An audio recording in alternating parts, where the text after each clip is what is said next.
وجهود الفريق الذي عمل داخله تحت إشراف السيد والي البنك المغربي المحترم، والفريق الذي عمل حواليه في الأمانة العامة للحكومة وفي اللجنة الشرعية للمالية التشاركية.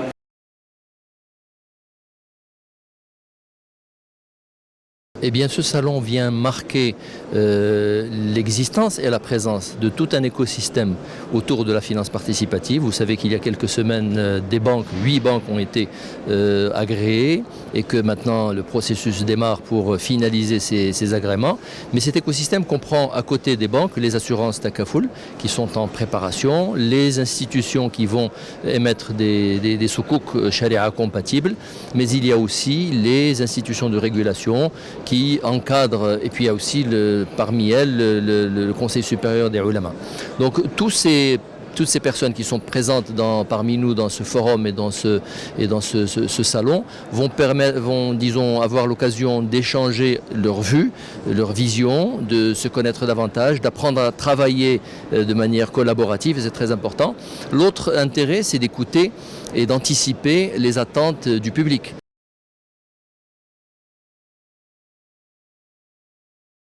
Alors le besoin existe.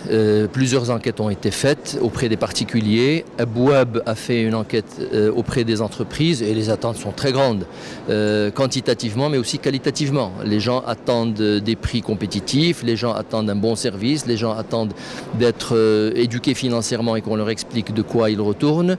Mais il est certain que ces produits-là trouveront preneur. Maintenant, à dire que ça va submerger le marché ou cannibaliser les autres produits, loin de là, non, je pense que ça restera dans des proportions très sobres et très équilibrées. Ça a été voulu comme ça et je pense que c'est bien que le démarrage soit comme cela, mais ces banques-là ne chômeront pas. Il y a de vraies attentes.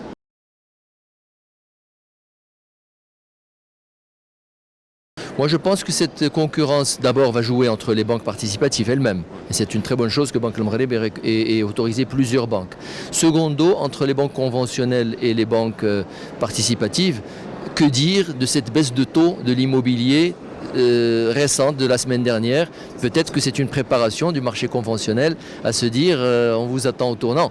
J'exagère juste un peu pour animer le débat, mais en réalité, ça va être tempéré par le fait que ces banques sont des filiales de groupes qui ont également des banques conventionnelles. Donc il n'y aura pas une cannibalisation à couteau tiré.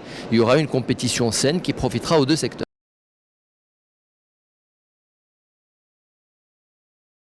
Non, les produits des banques participatives ne sont pas du tout des produits conventionnels à intérêt maquillés pour ressembler à des produits sharia compatibles. Ils sont conçus pour être totalement compatible avec la charia. Ceci est confirmé par le Conseil supérieur des ulama, qui est un organe central, qui est une institution constitutionnelle présidée par Sa Majesté, et ça a été voulu comme cela pour qu'il n'y ait pas de dérapage et disons de tergiversation. Je pense que les clients potentiels et futurs des banques peuvent être tranquilles de ce sujet-là. Bien entendu, ces produits ressemblent aux produits conventionnels et c'est voulu.